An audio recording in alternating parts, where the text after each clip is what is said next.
Welcome back to Slothbox. This channel is proudly sponsored by Lionpool Security Services and the Excelsior Sporting Club. This is James Lupton, and I'm delighted to be joined today with Roman Fury. Roman, how are you, mate? I'm all right, just enjoying my day off. What about yourself? I'm very good, thank you. It's nice to enjoy the weekend. Bit of downtime, obviously for yourself outside of the gym. It's less hard work on a Saturday, I can imagine. Let's start there in terms of your gym and your routine. Just for those who don't know, give us an insight into being a professional boxer. What's it like for yourself, Roman? Well, for myself, it's my whole life really. For this training camp, I've lived away from home, and I'm training twice a day. I'm up at 6 doing my runs or my strength conditioning, and then a boxing session or whatever my dad has planned. Really, it's been like a mixed bag of everything. We've been doing every type of training you can think of. So yeah, it's that or the boxing, and then just sleep and repeat every day, and then Saturday off. I get to go home, chill out, reset, and then back to work on Monday.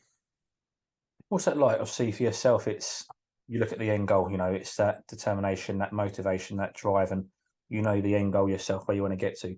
Is that what gets you through? Because there must be some tough times when you're going through camp. Yeah, definitely. I mean, this training camp, I've been training like I've been fighting, like I will be fighting for a world title. I've left no stone unturned, and I don't think there's many people training harder than what me and Tommy's been doing. But what keeps me through it, motivated, is the fact that I'm going to be getting these big fights in the future because I'm a big believer in what you put in. You're gonna bound to get out. It might not happen straight away, but the amount you put in is the amount you get back. So, that's keeping me motivated. But I don't really struggle with that, to be honest with you. I enjoy my training, I enjoy the hard work, and I enjoy improving because I know that I've got a long way to go and I've got a lot to learn. So, I set every day as like a new learning curve and a new me. So, yeah, I'm enjoying it at the minute. I want to take you back to your last fight. You was at the home of British boxing in York Hall, on the undercard of one of the boxer shows over there. What was it like to soak in the atmosphere of York Hall in just your second fight? Yeah, I can see why it's called the home of boxing. It's a very unreal place. It's only small, but the crowd feel like they're on top of you. With the people in the stands, and the atmosphere in there. I mean, I only fought early on the bill, but still, it was a very unusual experience, one that I thoroughly enjoyed. And to be honest with you, I can't wait to get back there. Um, but yeah, I really enjoyed the experience. I enjoyed going out there, the ring walk, obviously on a boxer bill, so it's a step up from my first fight. So yeah, just taking everything at the minute.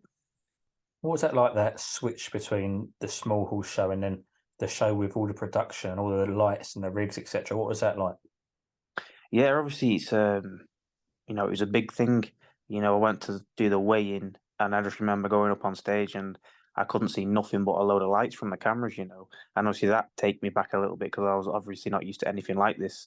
But it's all good. It's all part of the parcel, and that's what we're in it for, aren't we? To get on these good bills and to get the best as possible for ourselves. But yeah, it felt surreal, but something that I definitely want to do more of in the future. So I can't wait to get back out under the lights. Was it good to get that experience in so early in your career?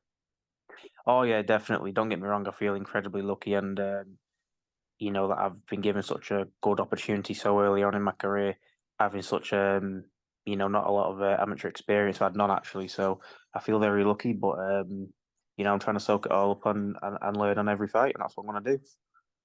You mentioned obviously in training camp you're working towards the next fight date. I don't know if it's anything official yet, so I don't want to say any too much. But in terms of what you can reveal, what is the date you're aiming for, or what you're looking towards? Yeah, nothing official yet. I'm still waiting on the confirmation, but it's looking likely. I know it's only 2 weeks away, but the 30th of September. I'm kind of waiting any day now for confirmation. I'm going to be on that bill. That's funnily enough at your call again.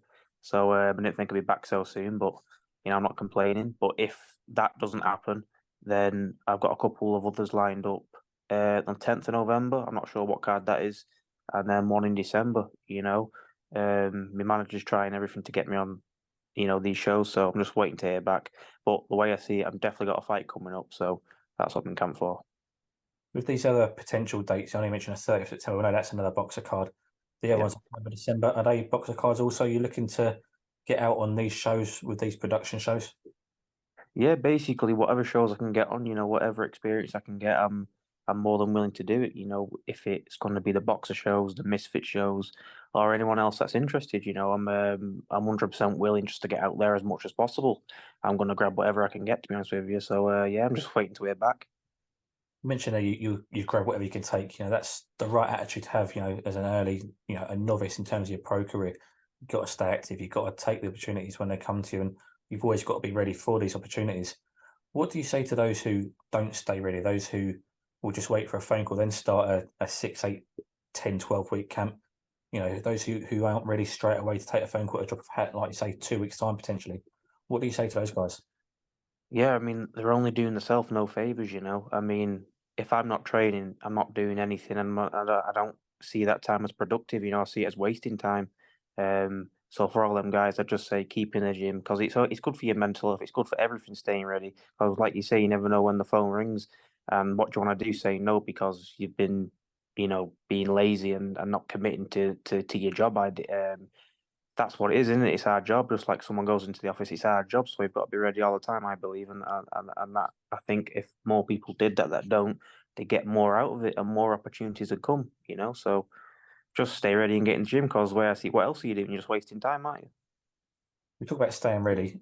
Let's say you do get out in 2 weeks' time on the 30th of September. Would you then like to get back out on the November or December date as well and keep active? Definitely. I'd love to be on the 30th, on the 10th, and then on the December one as well. Just might as well just stay in camp and then have a little rest after it. But whilst it's there, take it, isn't it? Because you never know when the phone's going to ring again next year. How important is that for you at this stage in your career, knowing that you need to stay active to progress and to keep stepping up those levels and, like you say, working towards a world title fight? How important is it to get these fights and rounds under your belt now? Oh, it's incredibly important. Um, I'm not old, but at the same time, I'm not no 20-year-old prospect. I need to get the rounds under. And sparring's different than fighting. Anyone will tell you that. These guys in the gym that have been world championship material in sparring, but then they get out there and it's a completely different ball game. So I need to be out under the lights, under the exposure, taking it all in, learning and growing, and that's what I'm going to do. Like I said, so literally anyone's that's interested that's hearing this, if you want me on the bill, I'll get on it 100%. But I definitely need just to be active, active, active now. More than anything else, I just need to be out there. For yourself, obviously, you carry the surname of Fury. You're cool as a cucumber. You don't really let pressure get to you. You don't really feel that pressure. But for yourself, do you feel anything that makes you, or does it give you that bit of extra when you are fighting? Does it help you on the business side of things, to get on these bigger shows as well? Because that is a bit of a pull having your name. Yeah, definitely, it's a massive pull. If my last name wasn't Fury, if it was anybody else's a normal last name, I wouldn't be on these big shows. Let's get it real, and that's why I say I'm grateful, and I feel like I'm very lucky. But at the same time, I'm doing what anyone else would do. I like boxing, I love boxing, and I'm dedicating my life to boxing. Um, But as far as like the pressure and that, of course I feel pressure. But I feel like that focuses me. Pressure brings all your senses together and it makes you perform at your best. As long as you don't let it overtake you, pressure's good, but a certain amount of it. So I'd be lying if I say I didn't feel it. But at the same time, you just got to learn how to use it. And obviously, I've got the good guys like Tyson to talk to on how to handle it and what to do if I'm feeling stressed. So I'm going to ask him every time I've got run into some sort of issue. And they always say pressure makes diamonds, so it's not a bad thing. Definitely not. And if I knew that I couldn't handle pressure, I mean, don't get me wrong, I've not been tested, but from where I've come from 2 years ago to being, just the average, below that, not doing anything with my life, to being on the sky bill, I feel like I can handle the pressure pretty well. But I can't wait to test myself and learn more about myself. The more, this goes on. I'm just enjoying the journey, to be honest with you. But if I couldn't handle it, I'd give up boxing today. If I didn't think I could handle it. I mentioned about your surname having that pull and the business side of boxing. We see your brothers with Tommy and Tyson. Their next fights, for example, are a prime example of business. Tyson fighting Francis Ngannou and Tommy fighting KSI. Now, these on paper are mismatches. You know, Yeah. they should absolutely walk all over these guys. But business wise, this absolutely makes sense to them because at the moment, especially, these are the biggest money fights for these guys out there. What do you say to those who are putting a negative spin on these fights or who are bad mouthing these fights because of course, they want to see the boxing purists. They want to see the big boxing fights. They want to see Tyson against Usyk. But WBC have said there's no mandatory. So what's Tyson going to do? Fight somebody else in the top 10, top 15 who people will just say, well, it's a mismatch anyway. Well, he can go and earn this much money against Francis Ngannou. What do you say to those who do put a negative spin on these fights? Yeah, I mean, it's got to come down to either jealousy or hatred towards that fighter, hasn't it? Because at the end of the day, we're putting our lives on the line. And why are we doing it? To feed our families and to get as much out of it as we can. And I hate to say it, but money is a big factor in anything you do, isn't it? That's the driving factor for most people. So why would you not go and grab the money while it's there on the table rather than leaving it to fight, a proper boxing fight for not even a quarter of the money, or even less than that?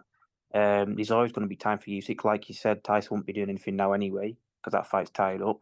So yeah, 100% take this fight and then go for the Usyk later. I don't have no issues with the YouTube scene or the crossover scene. I think it's great for boxing. I think it brings new eyes to the sport. And at the end of the day, there must be interest in it to generate this amount of money. Do you know what I mean? I mean, look at KSI and Tommy. That's set to be, bigger than most world title fights. So for all the people out there, it's just got to be down to jealousy or, maybe because they're not getting it or whatever. But I don't see any problem with it at all. And you got to do fair play. Francis Ngannou's coming over, fighting one of the best heavyweights ever, if not the best. And going for it, isn't he?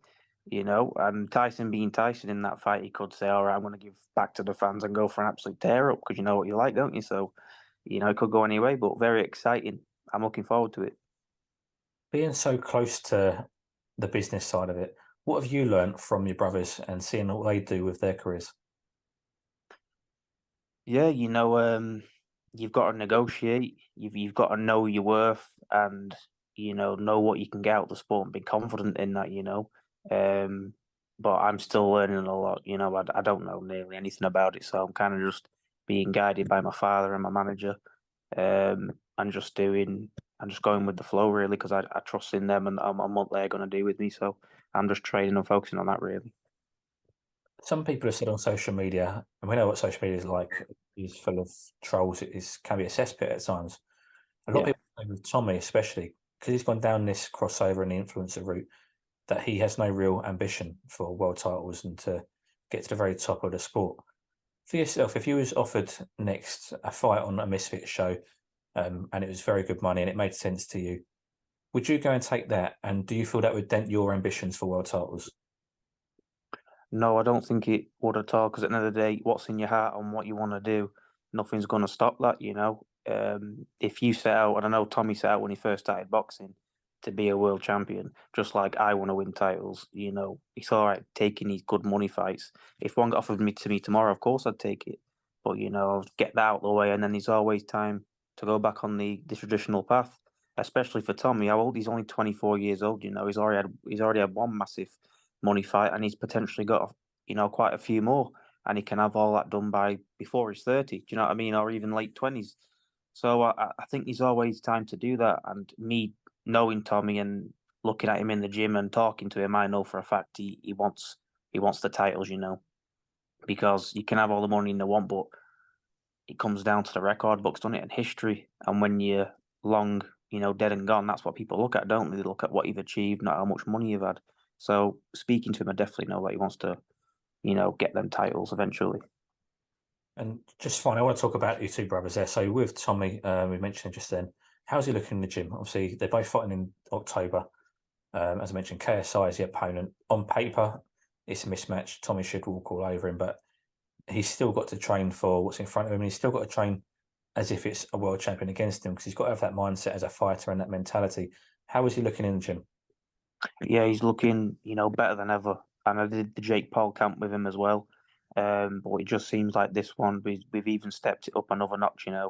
With literally any type of training you can do, we've done. And every day I can honestly say has been some of the hardest training I've ever done in my life. Um, and yeah, he's just looking like a beast. He's still 4 weeks to go and he's ready to fight tomorrow. Um, so I think for the last fight, what separated it was it was his first major pressure fight, and obviously, he's come from nowhere near that level before that fight. So I think he's learned from the Jake Paul fight and to take it into KSI. who I think is a lot worse than Jake Paul, I think he's going to be an absolute walk in the park for him. I think as soon as he touches him, it's going to be all over. Do you think with the Jake Paul fight as well, there's such a big build up over a long amount of time, really, and there was a lot of it weren't a grudge match as such, but there was a lot of a lot of talk that went on, and it built it, and there's a lot of anticipation for this fight. And like you say, that pressure was all there. On top of the fact it was the biggest production and the biggest fight he's had in his career, really, in terms of that side of things.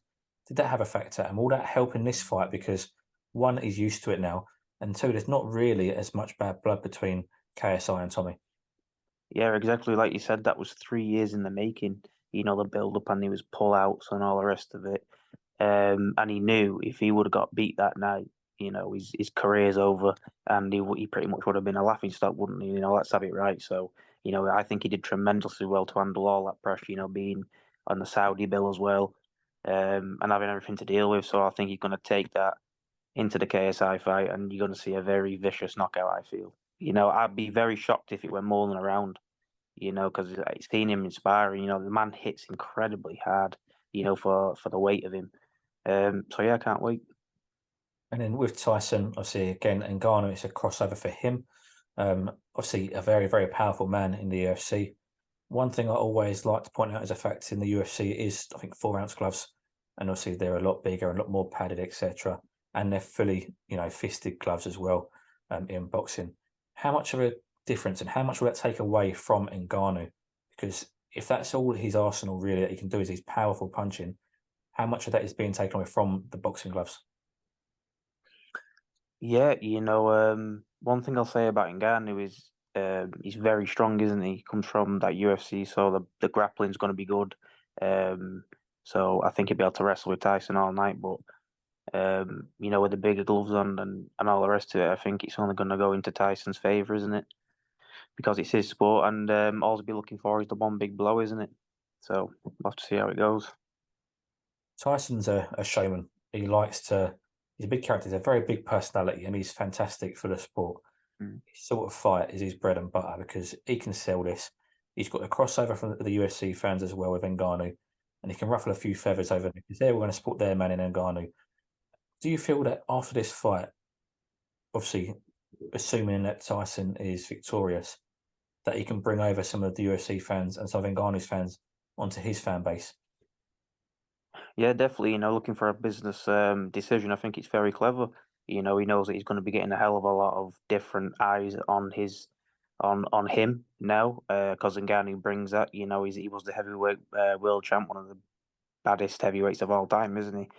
So that'll definitely bring a lot of eyes over. And I think even he mentioned something about doing a rematch in the cage with the little gloves on. I think still boxing rules, but even so, it's that would be interesting, wouldn't it?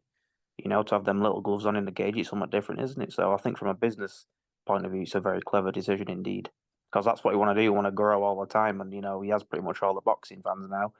Let's spread it to the MMA side of it as well. Absolutely.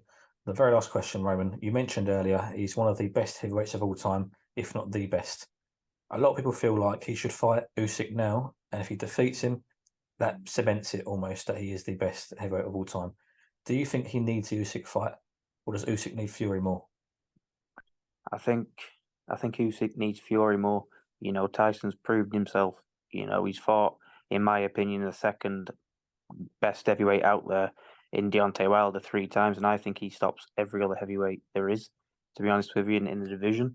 So Usyk definitely needs Tyson um, more than the other way around. But I think, to be honest with you, a little bit of air's been let out of his balloon, Usyk, ever since the Dubois fight. I wasn't too impressed, to be honest with you. And I think it was a good body shot that put him down. And even if the fight was to happen now, I think he's kind of given away his Achilles heel, which is the body shots, isn't it? He doesn't like it. He didn't like it against Joshua. And we've seen in his previous fight. So I just think it'll be an easy fight. I think he's too big for him. Usyk's getting on now. He's 36, 37, whatever he is. So I just think when he finally does happen, could be one of Tyson's easiest fights he's had. But it does need to happen for obviously undisputed, doesn't it? And Tyson's had everything in the game, but he's not been undisputed. So they both need that fight, don't they? That title of undisputed, does that mean a lot to Tyson? I don't know. You'd have to ask him, but it's got to, isn't it? When you've achieved everything else. He has held every belt, but You know, it'd be just a nice title to have, wouldn't it? Just for the icing on the cake, and then he can finally just retire and enjoy his life. You know. But if it was me, I'd definitely be gunning after that undisputed. You mentioned he can then retire. Do you think he would be able to retire, and would he retire happy? Because I feel like he needs boxing a lot. Do you feel like he could still? I mean, for me personally, I'd like to see him stay in the sport in some capacity once he does retire, whether it be a coach or whatever it may be. But I feel like he needs boxing to live happily, essentially. Yeah, yeah, and I can kind of relate to that. For your mental health, and you can see what happened when when he's not boxing. So definitely, I think retire from professional boxing and maybe do what Floyd Mayweather's doing. The exhibitions. I mean, look how well Floyd's doing for that. So I think that'd be a great route to go down. But to stop boxing completely, I don't think he'd ever do that. He said time and time again he needs boxing, and he'll probably box until he can't box no more. So I think definitely go down the exhibition route, maybe the coaching side as well. But there's plenty of options, isn't there? But for me, I'd fight Usyk. Because it's all about good timing when to retire. You're in the history books undefeated, and then just do the exhibitions. Absolutely. Well, Roman, I want to thank you very much for your time. All the best of luck for your next fight, whenever it may be. Hopefully, it's in a couple of weeks' time. But again, thank you. Thank you, mate. Cheers.